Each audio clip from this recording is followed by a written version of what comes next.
So, let us start. Die Kunst, keine zu sein. The headline of a long article in the influential German newspaper Die Zeit a few weeks ago. Not easy to translate. It means something like the art of being none, and tries to condense an intense and ongoing discussion in the art world on whether the artistic concepts shown in this year's 15th edition of the Documenta in Kassel are indeed art or not. At one point, the author, Wolfgang Ulrich, states, quote, "For the first time, predominantly works from the global south are being shown at a Documenta. For these works, what counts is not autonomy, but networking across different areas. Not the large completed work, but an open, temporary, ultimately always provisional way of acting.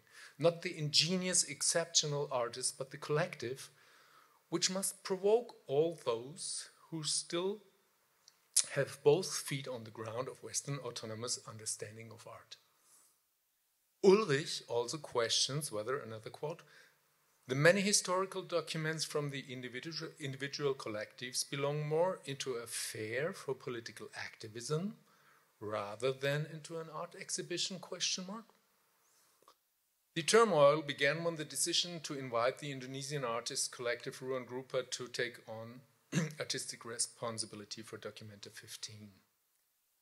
The previous 14 editions followed conventional procedure as stated on the Documenta homepage.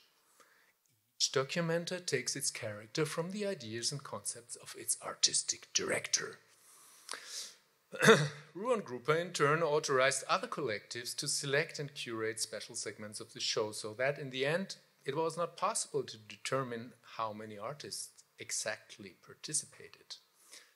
This extent of democratization of the curatorial responsibility is not only new to Documenta, but as far as we know, has never been done before at any world-renowned art exhibition.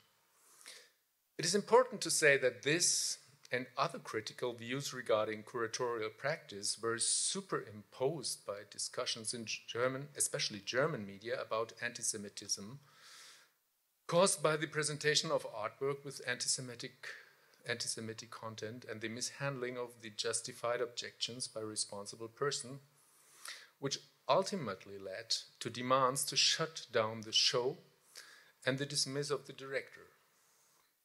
Tonight, 3 days before the planned closure of the Documenta at the 25th of September, we are happy to welcome four prestigious curators, artists, and educators based in Boston, and of course all Kassel visitors, and an interested audience to reflect on this year's Documenta and the important related topics. Part of our mission to as a international cultural institution is to work to connect artists and creatives and intellectuals, educators around the world.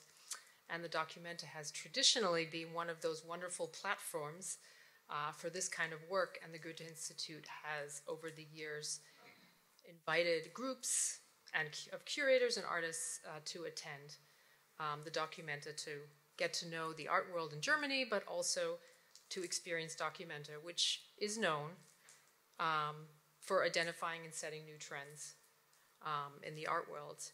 And of course, this year's edition is very different, as we will discuss in a few.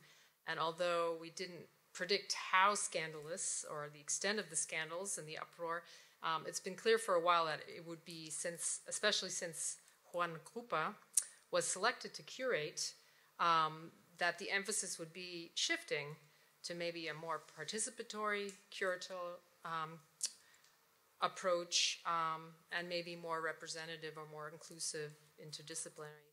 So as a result, the Goethe Institutes in North America invited a group of young curators who wouldn't otherwise have been able to attend for a week-long visit in June. And they not only visited the Documenta, but they were able to connect with one another. And we selected these curators explicitly for their anti-racist way of working and innovative approach to social inclusion and community building. And here in Boston, we asked Theo Tyson to join after learning about her wonderful work at the Boston Athenaeum and also her collaboration with Pieranna at the Gardner Museum, where she curated the exhibition Being Holy, Portraits as Resistance, which happened early this year. And she is a curator, in her own words, who invites conversations about the socio-cultural implications of race, gender, identity, and sexuality through the lens of fashion, art, and culture. And little did we know that she would be joining the Museum of Fine Arts as their Penny Vinnick curator of fashion arts a very short time later. And also, we discovered that Theo had spent several years in Germany as a child with her family. And so for her, it was a bit of a homecoming to be able to go back to Germany. And we also learned that she had a couple of budding projects that she was really interested in pursuing there. So we are thrilled to have Theo here today, who will lead this discussion on Documenta, with two of our very long-term partners and very special friends, I must say, Pieranna and Gediminas. And so I thank you for coming today. And now I will hand over to Theo, who will get us started and introduce our two panelists. Don't judge my accent, but willkommen. Close. Thank you for coming out on this first rainy day of fall to share in our experiences at Documenta. As Annette mentioned, Documenta only happens every 5 years, so it's always an exceptional opportunity if you can attend, but being able to attend by invitation under these circumstances, and again, they knew not that all of this controversy, etc., was going to ensue, but it still felt like a homecoming, which is a conversation that we can, kind of branch off into later as we speak about ruangrupa and lombong, and the community that they offered is what does home truly mean? And there were actually several public artworks that talked about home. As Annette mentioned, this started out with the cohort of the North American members of the Institute, and we were so pleasantly surprised when we arrived that we had kind of grown from 3 to 6 to almost 20. There was a sense of community from the very beginning, and that was definitely instigated by the Institute and the way that they pulled us together. This was our first day and our initial introduction to Documenta.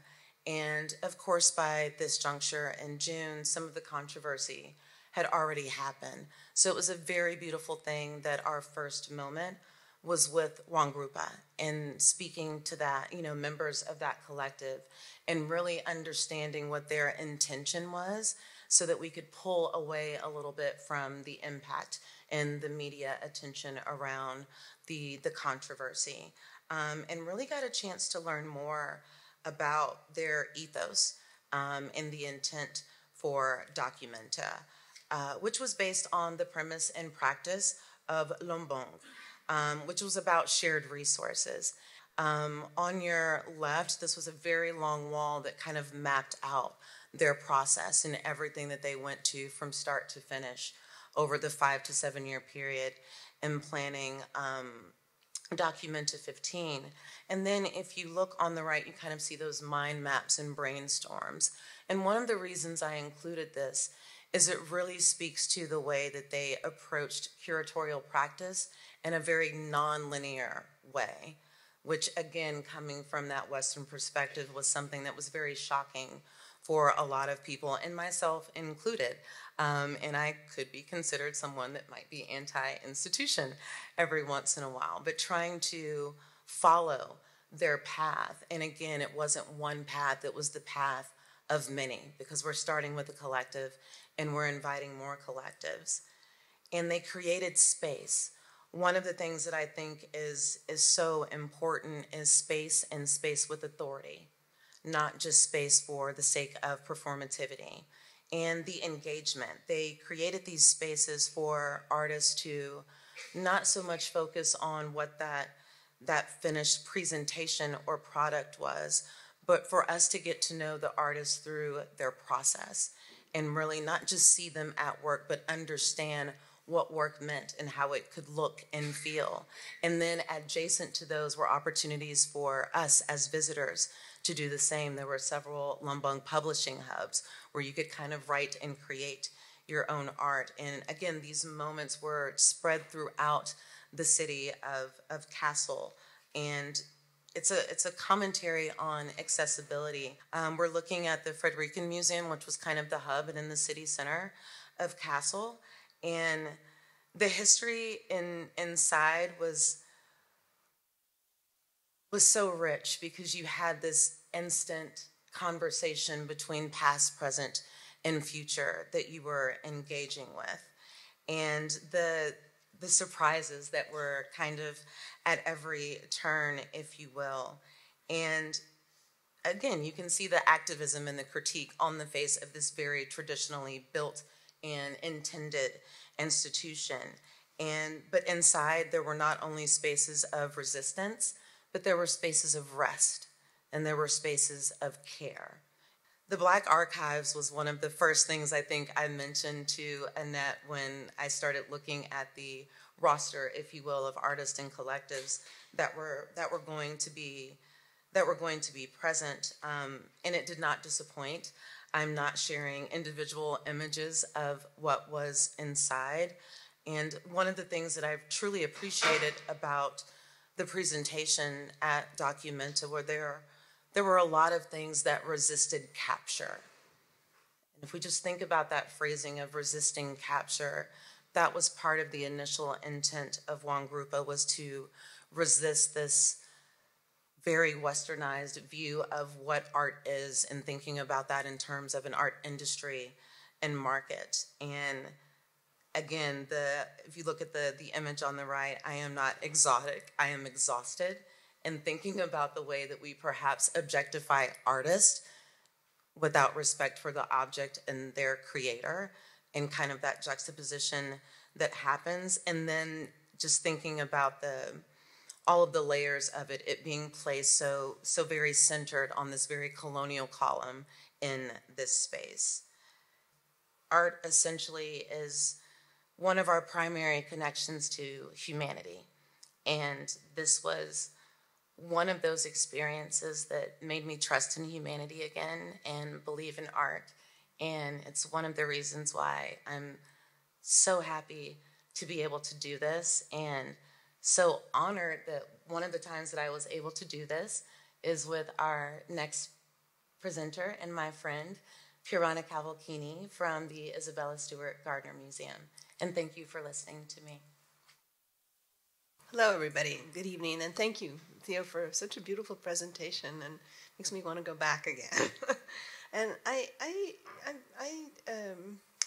honestly didn't follow the controversy that deeply. I went with the idea, I was just really curious about it. I had gone to the Venice Biennale twice, and I've gone to Kassel for many times, many years. You know, I've always gone, and always it's been a different kind of experience. And I was very curious about this because of the fact that there was a lot of not negative press, but critical press about the fact that it was unfinished, that it was a process-based exhibition. And these notes, I picked them up in Italy, basically, because I was in Italy before going, so I was reading the Italian papers. And I was really, really curious, and I really convinced some friends of mine to come with me, because it's also nice to be in company when you go to an exhibition such as this, and especially this exhibition. And I went because I was curious to see how the process was going to be handled. And I had set aside 3 days, and afterwards I regretted, as Theo said, that I hadn't had more days. I hadn't been 5, because I was able really only to skirt the surface. What I will be showing you was not at the center near the Frederica Museum, but more on the outside. And there were this incredible collection of puppets. I love puppets. I've worked with puppets. I'm fascinated by them. And there was this amazing array of an exhibition of these different puppets that were in this particular section.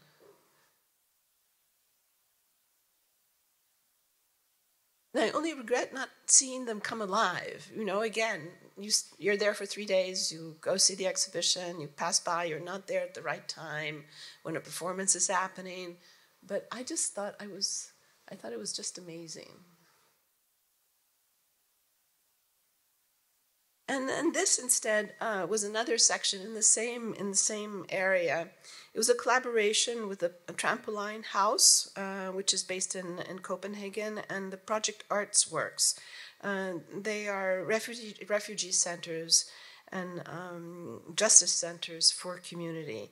And it's basically people who are coming with experience of flight, of migration, people seeking asylum.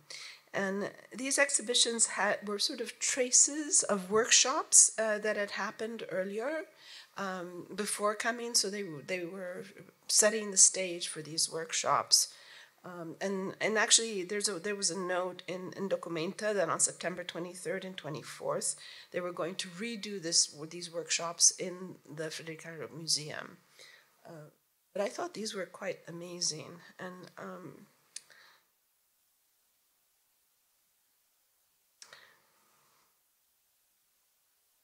fashion, right? Using very simple materials, helping sort of the refugees combat the sense of loss of power. I mean, they have places to live where they are, but they're really cut off from the rest of the world, and they're discriminated against. So these are organizations that, collaborative organizations that find space for them, and this is another project that was there. It reminded me of Yves Klein, and there were these imprints of the body imprints, all in the same area. So it's not true that there weren't finished works. There were. And this was on the ground where the bodies would be, where you would place the body, for coloring the body and then print it. So these are just a couple of examples, and there were hundreds, And again, I went only for 3 days, so it's like, traveling geography incredibly quickly. I was thinking as I was there, because I took part in a couple of workshops and tours, because you could sign up for tours, although it was very hard because when we got there they were all already filled.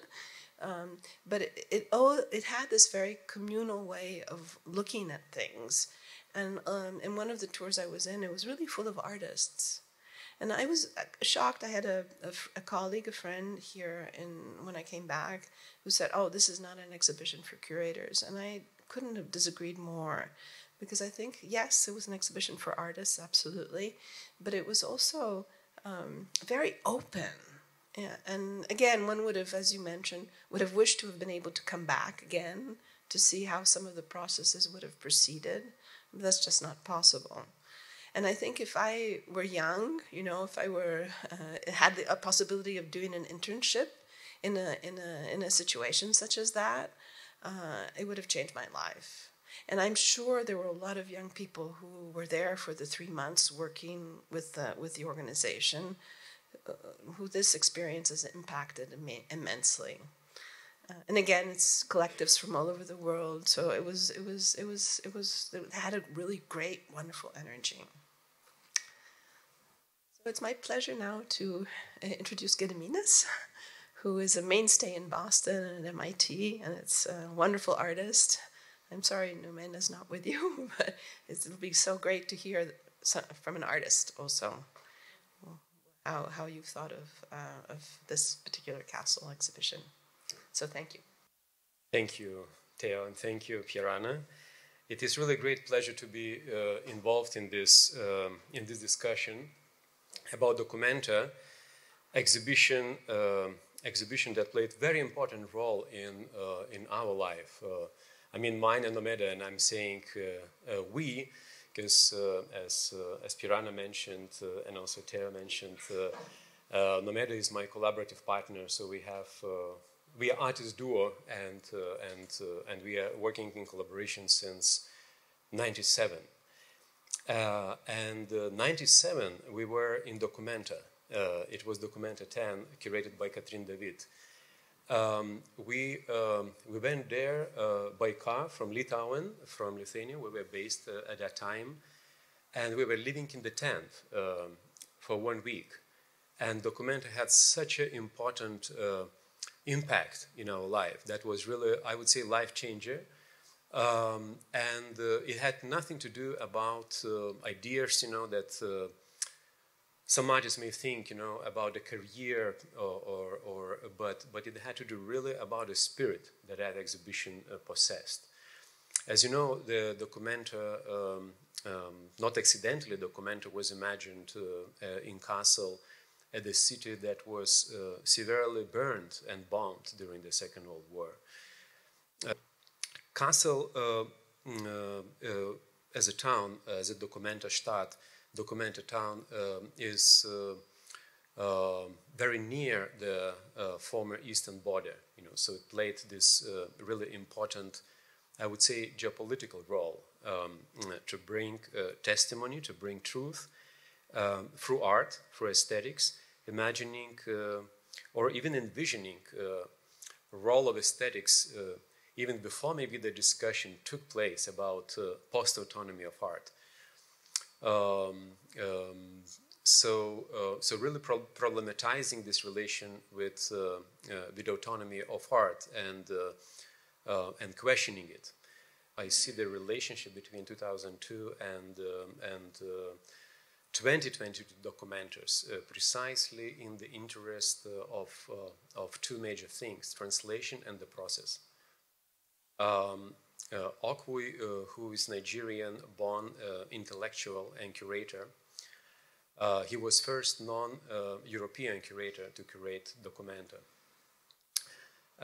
He brought collectives, and he took a risk bringing collectives who were coming from very diverse backgrounds and places, and maybe not necessarily being represented by galleries or being sort of like in the gallery circulation, but doing important work for their communities and for the specific context that they were engaging in order to transform, in order to really think of art and design that have transformative agency, whether we're talking about political, social, cultural aspects of life.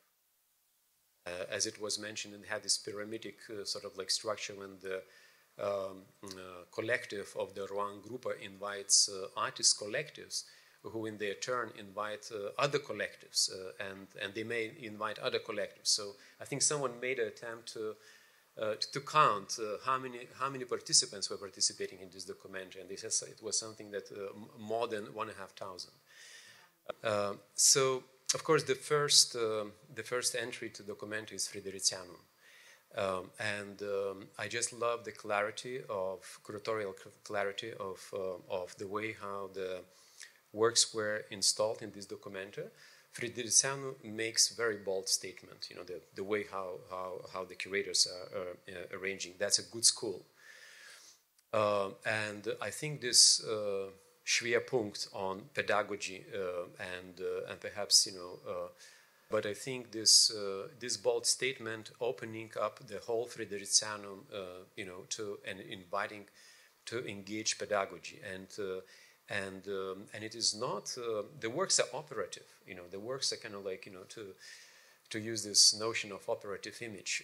The works are really operative. They are really arranged as a playgrounds, as infrastructures that are functioning. Dan Periovshi, who really made these two fantastic works, the ongoing newspaper in front of the railway station, he was releasing news, I think, on the weekly basis, and sort of like and reacting to finding the artistic translation in this very spontaneous, humorous commentary, something that we would see perhaps on the Instagram.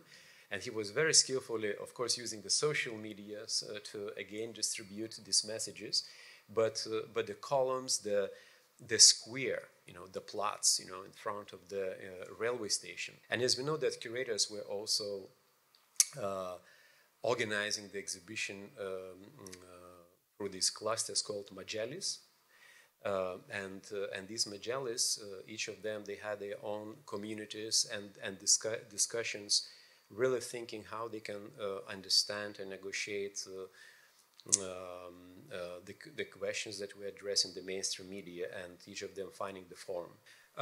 Printing house, I think this is also very important asset of this Documenta, that really finds a sort of like infrastructural agency facilitating many other artists' works, producing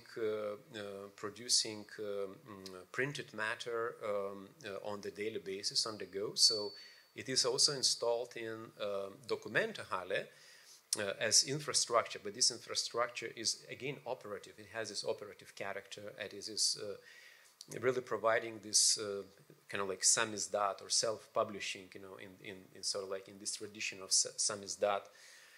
Self-publishing produces sort of like on-demand publications. And I just read that this work is being negotiated to be in the, again, operative at MAGBA in Barcelona. So that also kind of like, gives us hope for some of the fantastic things achieved in this Documenta to continue in other places.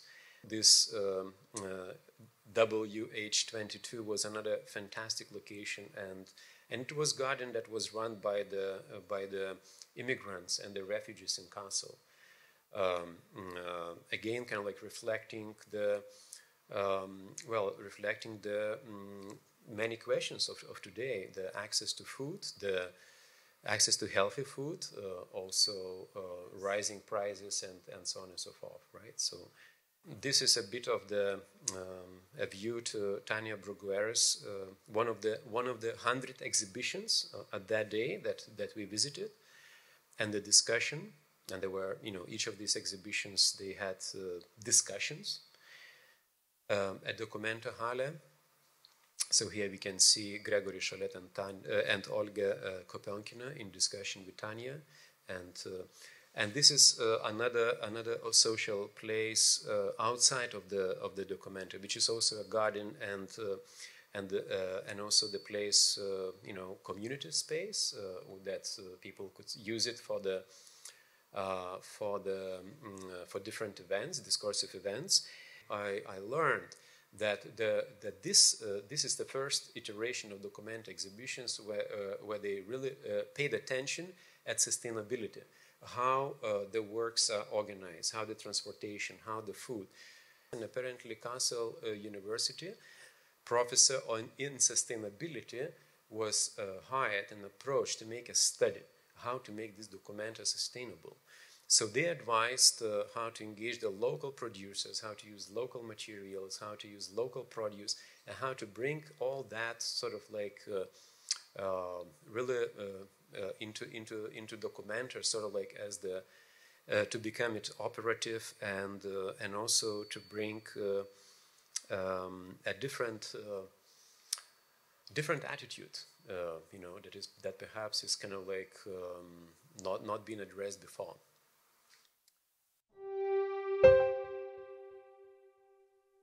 Well, one thing is, what is a show for curators or not for curators?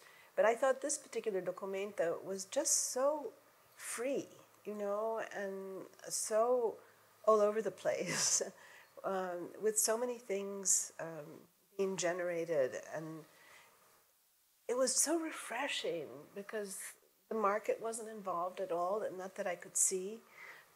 This concept of sustainability, which was present, the idea that a lot of the things that they were doing were going to have an aftermath locally in their countries of origin. There was something really holistic and organic about it, even though it was all over the place and it wasn't solid structure.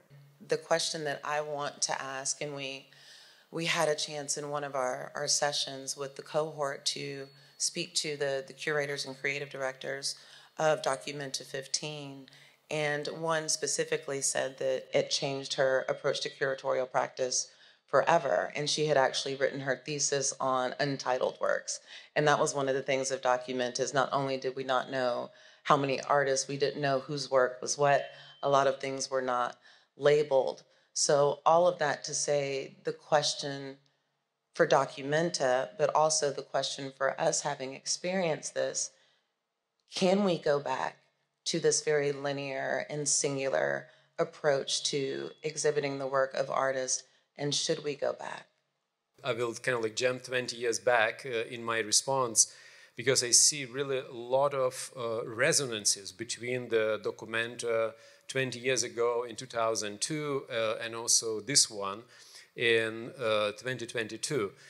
And I think that what that Documenta was trying to do, curated by Okwe Envezor, was not really kind of like dismantling the idea of the linear representation and jumping within the time, going not only into so-called peripheries, but also going back in time, going back into the 60s, going back into the beginning of the century, kind of like revisiting utopias, revisiting avant-garde, and at the same time trying to dismantle that, trying to sort of like connect it with the future visioning, trying to sort of like really provoke the artist to think about their role into imagining the future. And I think, speaking of this Documenta, there is also this very interesting gesture of imagining also time not as a linear progression, but really respecting and acknowledging the agency of different times, not imagining one universal time that is applied to, that is a kind of like one universal time that is sort of like imagined in the center and then exported to the peripheries. So from that, one of the things that we talked about quite a bit was the line, and if a line still existed between, or if there was some differentiation between art and activism. What do you think about that in regards to specifically some of the installations? None of us shared a picture of the clock of reparations for the indigenous people of Australia. So there were some works and installations that were 100% political in nature. As art is supposed to change us and, you know, provoke us to different ways, or at least new ways of thinking, and then we'll go back to that with slower looking. Do you think that it was a good thing? Do you think this is a direction that we should be moving in? And Pieranna, I'll start with you because we just worked on the Maholi show together. Should there be some sort of, you know, not necessarily the separation of church and state, if you will, but do we need to make sure that there are some differences between art and activism? Well, if you take the case of Maholi is an incredible artist, and they are absolutely activists, you know. So I think, yes, I mean, it's totally possible to have artists who are deeply activists, and it was full of people in Documenta, which had both roles. There needs to be space for that, absolutely. The question of abolishment of the boundary that separates art and life has been a question of the avant-garde. Basically, we could say since the October Revolution in 17, and since the avant-garde, who actually, with this audacious gesture, abolished the boundary that separates art and life. It was on the agenda of the contemporary art for more than 100 years, apparently, to engage present reality, pressing political concerns, pressing social, cultural concerns. And as we're talking today, you know, we have also questions of race and body politics on the agenda. So art and activism were always intertwined. So this Documenta was embracing this, I would argue, this heteronomous model. So on one hand, dealing with autonomy of art and questioning it, and on the other hand, embracing the concerns of life. Many artists and collectives brought from the global south were not just representing political concerns or social concerns or race and body politics concerns or concerns of the colonialism, but they were going further. They were dealing with these concerns. So this shift from representation towards the action.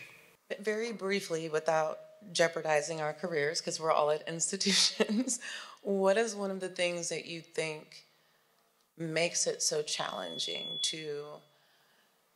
One of the things that I think about is because there were a lot of presentations by collectives, and, you know, if we're looking at art from a traditional standpoint, one of the things that we look for is the artist's hand, and we start, you know, from... And that was one of the things that the presentations at Documenta 15 resisted, was you're not going to be able to look at and engage with this perhaps the way that you would with something in a museum. And you and I talked a lot about some of the installations. My thought as a curator was, how would I be able, is it possible to bring this back to my institution? Why are we so challenged by things that aren't, I mean, outside of budgeting, which is, I think, everyone's issue, but what are some of the other things that you think make this collaborative and collective approach to process and presentation so difficult? I don't, first of all, you need time, you know, give people time. So, for instance, we are set up with a residency program, so that's ideal because you have people come and spend time and develop work over time. That's the wonderful thing about Documenta. It has a lot of time. It's not just the 3 months, but they have 4 years to prepare it. And they travel, I imagine, all over the world, or did it by email or by computer, really connecting with... So time, I think, is of the essence, and giving the artist time to really develop work that can make sense where they are, but also in the community they come into. So, so first thing that any kind of like collaborative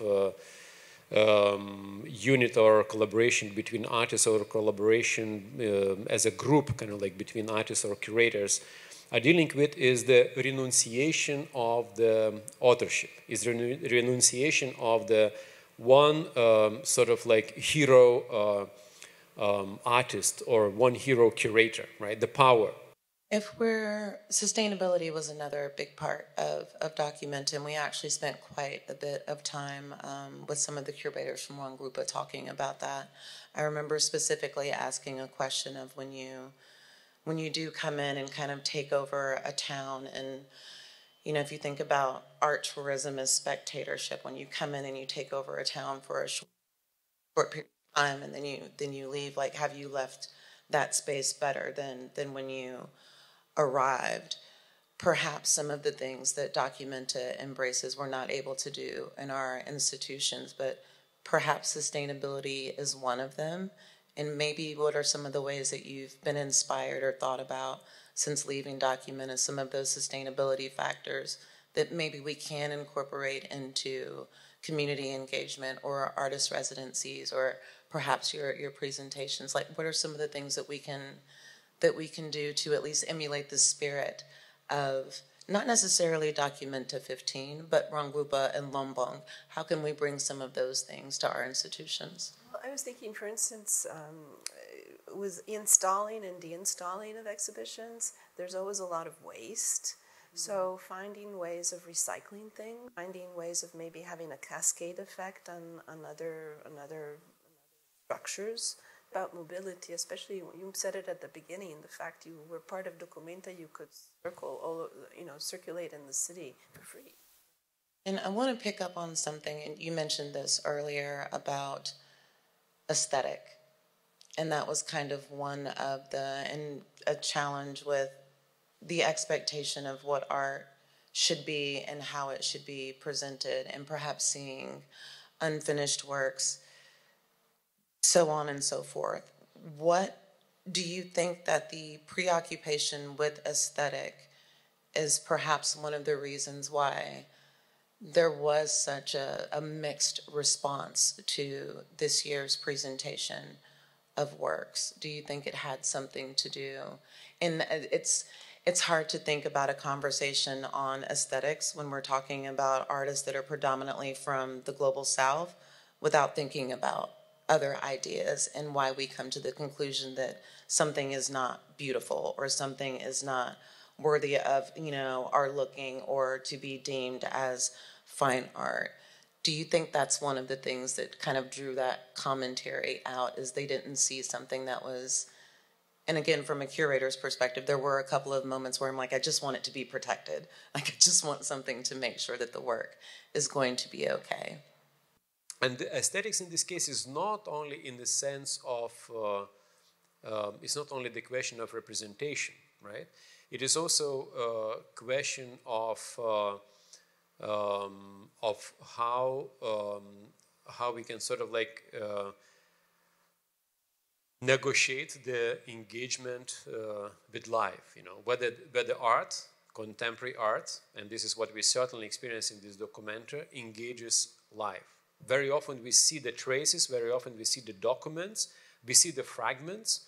We may have a sense and the feeling that something more goes on, and again, for many of the members of the audience, for the first time perhaps encountering new artists, new geographies, new names, new languages, and even new aesthetics, if you will. We perhaps got perplexed, or we felt feeling of being lost, or we felt feeling of uncertainty. But my question, wouldn't that be also part of the aesthetic experience? Thank you so much for these reflections. I'm happy to visit this Documenta in a vicarious way now because I missed it. And I'll tell you that I missed it on purpose. I don't know if you've discussed or you're interested in discussing the controversy that plagued some media around allegations of anti-Semitism. So I think it goes back to the question that you were considering earlier about freedom and art. What is the definition of freedom in public space? I don't know if this is an appropriate issue to bring up, but it certainly occupied some journalists and their readers. So I thought I might ask if you're thinking about it or interested in it, and if not, then we'll talk about something else. Thinking of these unsettling, uncanny, and also unresolved questions of this documentary. And one of those was definitely the debate about the anti-Semitism, the scandals that were connected with the dismissal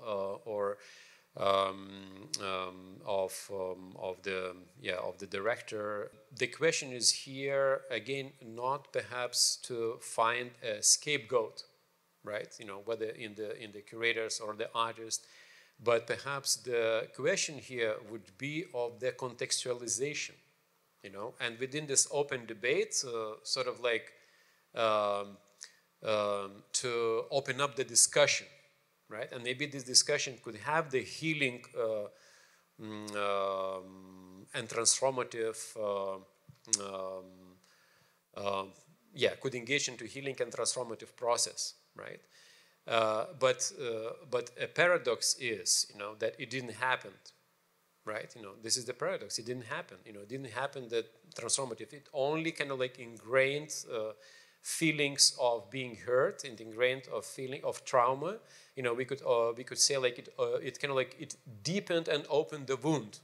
Pieranna, I know you said you didn't pay too much attention. I didn't pay that much attention to it. Also because when we went, the work that had created the storm had been removed.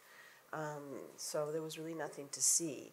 But I think there was a freedom in Documenta. I don't think that because there were maybe some parts that were not acceptable to people that one wouldn't actually go, because I think it's important to keep seeing things. That's the reflection of the world we live in. If I had to try to sum it up, the controversy isn't necessarily the present work that was being viewed. The controversy is the history.